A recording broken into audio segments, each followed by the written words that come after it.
Ауылдар мұғалім мамандығын таңдауға ұялама. Мектепте ер мұғалімдер неге азайып барады? Әлеуметтік желіні ақтарсаң, қоғам расымен де дабыл қағуда. Бұқаралық ақпарат құралдары шығарған мақалаларды қарасаң, бірінен бір өтеді.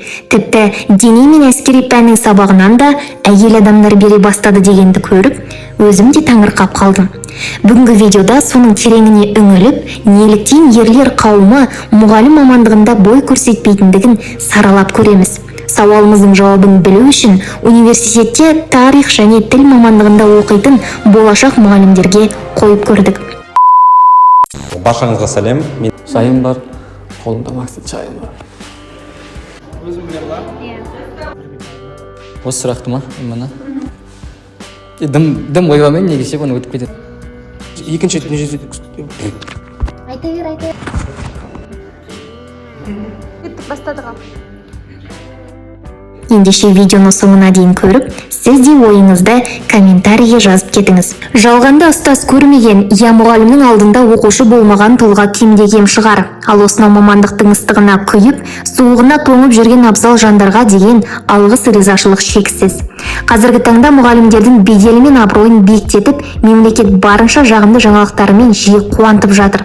Соған сәйкес мұғалім боламын деген жастардың дені көбеймесе азайған емес. Алайда білім және ғылым министрлігінің деректеріне сүйенсек, елімізде орта мектептерде жұмыс істейтін 279.098 мұғалімнің 84-85%-ын әйелдер құрайды. Орта есеппен алғанда әр мектепте 2-3 ер мұғалім ғана жұмыс істейді. Сондай-ақ оқу тәрбие мекемелері мен басқармаларының басшыларының арасында да ер азаматтар мүлде сирек. Әсіресе қалалық жерлерде мектеп директорлары мен олардың орынбасарлары да жаппай әйел мұғалімдерден тағайындалады. Тіпті дене шынықтыру, әскери тәрбие пәндерінен де қыз-келіншектер сабақ беретін болды.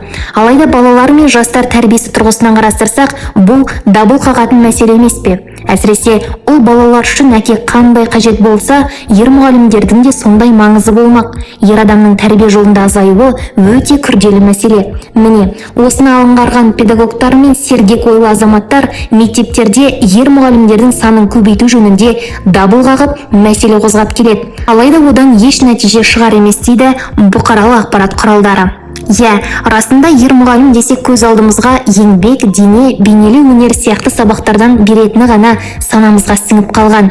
Расында тарих, математика, басқа да пәндерден беретін ер мұғалімдер азайып барады. Мәселен, біздің университетте қазақ тілі мен әдебиеті пәні мұғалімі мамандығына бір жылда түсетін студенттердің саны кемі 200-ден астам.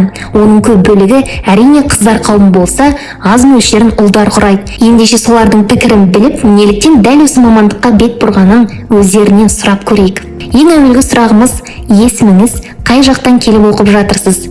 Менің Жақсылық Бейбарыстау Сиярлы, Қызылорда облысы Шиелі ауданынан келіп оқып жатырмын. Бегенсірім Серікұлы болады.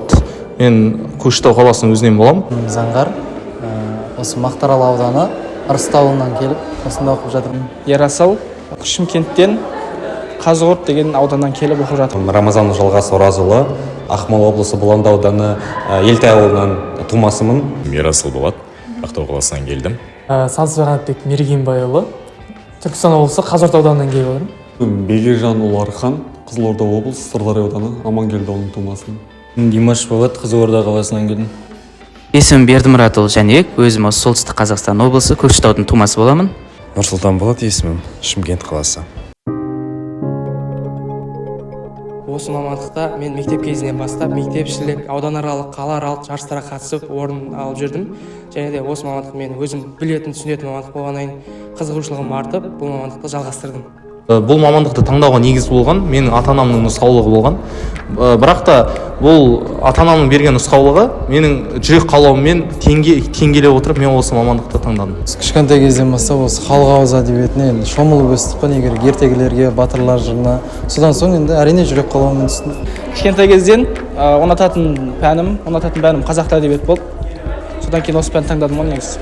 Менің жалпы анам ауылда бастауыш мұғалім болып келеді. Және де менің өз сынып жетекшім Өмірбек мұғалім, ол да ер адам болған, жас.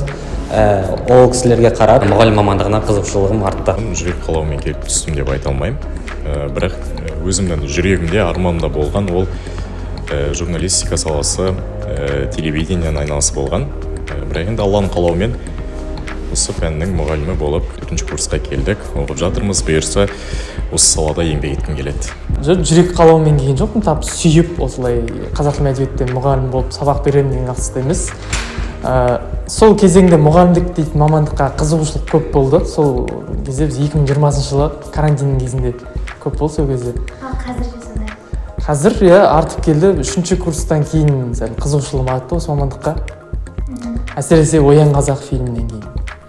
Жүрек қалауымен келдім, өйткені мен отбасымда атамның осы мамандықтың иесі болуы себеп болар мүмкін. Жоқ, жүрек қалауымен түспедім. Негізі 11-ші сынып оқып жүрген кезде ұшқыш болуды армандайтын. Одан кейін бір себептермен осы мамандыққа түстім, бірақ енді бұл мамандықты оқу барысында ұнады, негізі ойым өзгерді. Содан енді мұғалім боламын деп шештіңіз, иә? 50-50.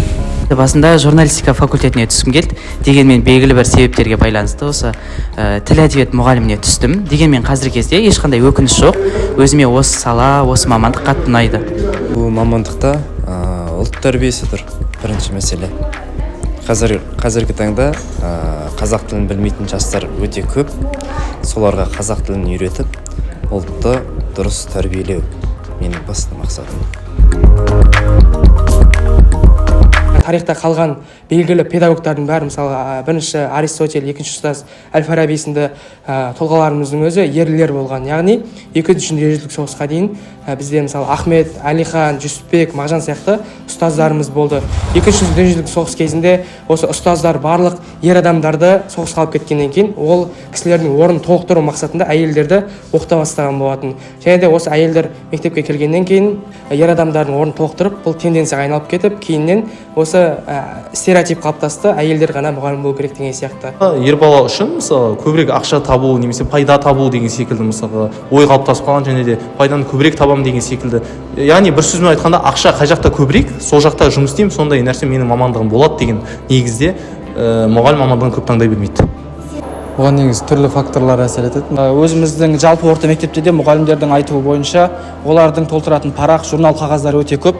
Солармен еркек адамдар қатты айналыса алмайды. Сондықтан сол жағынан біздің мұғалімдерге қиындық туатын секілді. Көп балалардың ойларында мұғалім болу бұл жалпы ер адамға тән емес мамандық деп санайды. Сондықтан да менің ойымша осы стереотип.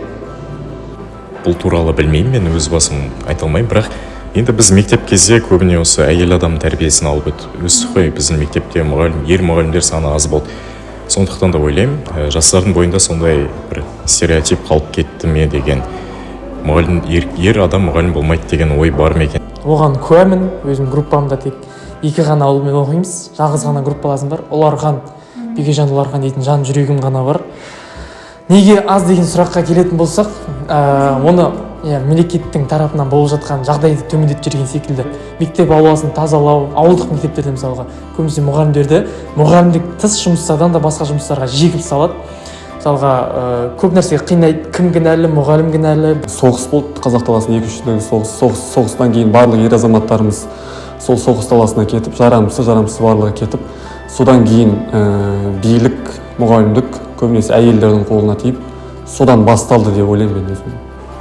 Негізі бұл сұраққа нақты жауап бере алмаймын. Енді әр адамның өзінің бір көңілі қалауына, таңдауына байланысты секілді. Алталаштың басы қосылса, 4-дегі орын мұғалімдікі дейді. Шынымен де бұл мұғалім ерекше, сондай бір барлық мамандықтың анасы бастау деп айтуға болады. Ал ер адамның тұрғысынан келетін болсақ, шынымен де қазіргі таңда өзекті мәселе мектеп санында, жалпы білім саласында ер мұғалімдердің аз болуы рас. Менің ойымша да бұл мәселенің қалайда шешім табу керек деп ойлаймын. Қазір көпшілік жастар, ер жігіттер жауапкершіліктен қашады. Мұнда ұстаз болуда үлкен жауапкершілік бар ғой. Ер адам мектепте жоқтығы әсер етеді балаға психологиясына және тәрбие, ең бастысы тәрбиесіне әсер етеді. Ер адам егер сабақ беретін болса, ол ер адамның әрқашанда мысы басып тұрады. Яғни білім мен тәрбие қатар беріледі. Әл-Фараби айтып кеткендей, білімсіз берілген тәрбие адамзаттың қас жауы, сондықтан да тәрбиемен қатар беру керек бірім. Мұғалім мамандығының қоғамдағы өзінің орнынан төмен түсіп қалуы, яғни ол актуалдығын жоғалтып алуы әбден мүмкін. Жалпы болашаққа әсер етеді деп ойлаймын. Себебі ер мен әйелдің психологиясы екі бөлек. Мысалға еркек мұғалім берген білім мен әйел мұғалім берген білімнің айырмашылығы бар? Мен оны ойланған жоқпын, өйткені қолымда әзір билік жоқ. Дегенмен де қазіргі таңда негізі ер адамдар көп. Мысалы мен түскен кезде осы универге бізге таңғалған кәдімгідей мә сендердің топтарында кәдімгідей көп ер адам болды. Біздің жалпы 11 баламыз, оның 6-ы ұл, 5-еуі қыз. Үлкен қауіп төнуі мүмкін, өйткені әйел адамның берген тәрбиесі бөлек, ер адамның берген тәрбиесі бөлек міндетті түрде. Үлкен қауіп төндіру мүмкін кішігірім болса да, енді ұлт санасына енді біз егектігімізден айырылып қаламыз деп айта алмаймын, бірақ кішкене болсын сол бала кездегі нәрселерден кешігіп қаламыз. Мұғалім деген ол таза ер адамның жұмысы негізі. Себебі мұғалімдік деген ол біріншіден қоғамды басқару, қоғам деген оқушылардың ата-аналарын басқара білу, одан кейін оларды бір жақсы жолға қарай жұмылдыра білу. Осындағы ұстазымыз бар, Лайс Мусин деген кісі, ұстазымыз. Сол кісі айтады, балаларымыз мектепте сәлеметсіз бе деп өскен балалардан ертең үлкен ірі жауап ала алмаймыз. Олар ассалаумағалейкум болмаса армысыз деп өссе, олардан бір мардым жауаптар күтуге болады деген сол кісінің сөзін осы жерде қоса бергім келеді. Ойлаймын. Қауіп төнеді. Жастар, қазіргі оқушылар қыстеке болып кетуі мүмкін. Жалпы жігіт 8 қырлы бір сырлы болу керек деп жатады атам қазақ. Алайда бірақ мен өзімді ондай жігіттердің қатарынан санамаймын. Яғни толып бара жатқан өнерім жоқ. Алайда осы бос уақытымызда спортқа, кітап оқуға арнап тұрамыз. Және де мен ең бір сүйікті істерімнің бірі, яғни жылқы мінгенге, ат шапқанға өзім жақсы көремін. Бос уақытымда көбінесе дебатпен айналысқанды жақсы көремін. Төрешілік және де қатысу дебаттың өзіне, және де ғылыммен айналысқанды жақсы көремін. Көбінесе содан кейін тарихтан бөлек әрине бізге университет бір жағынан да ілімді береді бір жағынан. Университет өзінің міндетін орындауда. Біз онымен шектеліп қалуымызға болмайды. Біз оны ары қарай жалғастыруымыз керек.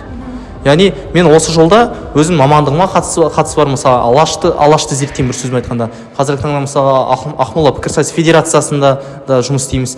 Одан кейін қазіргі таңда өзімнің ұйымым бар, осы университеттің қабырғасында құрылған Алаш жолы жастар тарихи ұйымы деп аталады. Ол қазіргі таңда алашты таныту, алашты тану және де алашты дәріптеумен айналысады. Спортқа көңіл бөлемін, аз-маз өлең оқитыным бар, поэзия оқимын, сол театрда ойнаймын. Қазір кішкене өлең жазатыным бар. Кішкене сосын спортпен айналысам, футболға қызығам, бұрынырақта қол күреске қатысқам. Сол әзірде соны кішігірім жалғастырып жаттығып жүрген жайымыз. Футболмен ойнаймын да, қараймын да. Сонымен қоса музыка, өзімде үйде укулеле бар, укулелемен ойнаймын.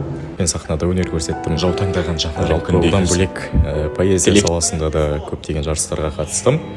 Және өзім хоббиім ретінде осы қазақи контент дубляжда алып жүрмін. Жайдарманшымын, тек өзім сәл кішкене мақтана алатын жұмысым жайдарманшымын. Жайдарман саласында қазір жұмыс жасап жүрмін. Шоқан құрамасында ойнаймын. Универдің осы универдің атынан Жалғыз Қияманда шығады. Шоқан құрамасы, оны жаңа айтқан жалғыз группаласымен бірге сонда ойнаймыз. Бұйыртса енді республикалық Астана лигасын ойнап жүрік қазір. Ұшып кеттік. Бұйыртса маусым ашарда көреміз деп отырмық. Мұғалімдіктен бөлек ең біріншісі осы домбырашымын, өзім күйші, әнші. Конкурстарға қатысып, осы күй, ән саласында біраз орындарымыз бар. Одан кейін осыны дамытып, бет ашу дейтін қазақтың керемет Ілияс Жансүгіров бастаған осы бет ашарды Көкшетауда болсын, университетте болды. Осы екінші курста ғой деймін, қателеспесем екінші курста осы той сферасына кіріп, асабалық бет ашу дейтін осы кезде басталды. Одан кейін осы ұстаздық жолында домбырадан сабақ береміз. Қазір беріп жүрсіз бе? Беріп жүрмін әлі де. Жеке сабақтар беріп жүрмін қазір. Оның алдында өнер орталықтарында сабақ беріп, біраз шәкіртті тәрбиелеп, шәкірттеріміз республикалық конкурстарға дейін барып, жақсы орындар иеленді. Одан кейін Жайдарман, жаңағы менің алдымда сұхбат беріп өткен Қанатбек дейтін есімді группаласым және де осындағы жігіттер қыздармен бірігіп жайдарлы жайдарман ойындарын ойнаймыз. 2 жыл болды осы құрамамызға. Өнер дегенде негізі спортпен айналысам, өнер деген айта алмаймын негізі. Біраз түрмен айналысам негізі. Әңгіме жазғанды ұнатамын, сондай-ақ қазіргі кезде қызық сала болып жатқан мобилография саласымен айналысам, шұғылданам деп айтуға болады. Қазіргі таңда 2 авторлық кітабым бар. Бірі 21 кітап, 21 деп аталады. 21, яғни 2 жан, 1 махаббат деп аталады. 21 түрлі қысқа әңгімелерден тұрады. Ол жердегі әңгімелердің басым көпшілігі махаббат туралы. Махаббаттың түрлі бар ғой, көп қой. Ата-анаға деген махаббат, оқушыларға деген махаббат деген сияқты. Сондай қысқа әңгімелерден тұрады. Екіншісі сәл ғылыми кітап, әдеби тілін оқыту туралы деп аталады. Фитнес залға барам осы уақытта, жұмысымалақ ойнаймын, бокспен шұғылданатыным бар еді. Осындай 8 қырлы бір сырлы жігіттер қоғамымызда көп ақ, бірақ стереотиптен аттап алға оза шығу нағыз ердің ғана қолынан келері сөзсіз. Міне, мамандық таңдау ер не әйелге арналған деп бөлінбейді. Бастысы көңіліңнің қалауымен жүрегіңе жақынын таңдап, сүйікті ісіңнен ләззат ала алуың керек деген тұжырым шығаруға болатын секілді. Солай емес пе? Сіз қалай ойлайсыз?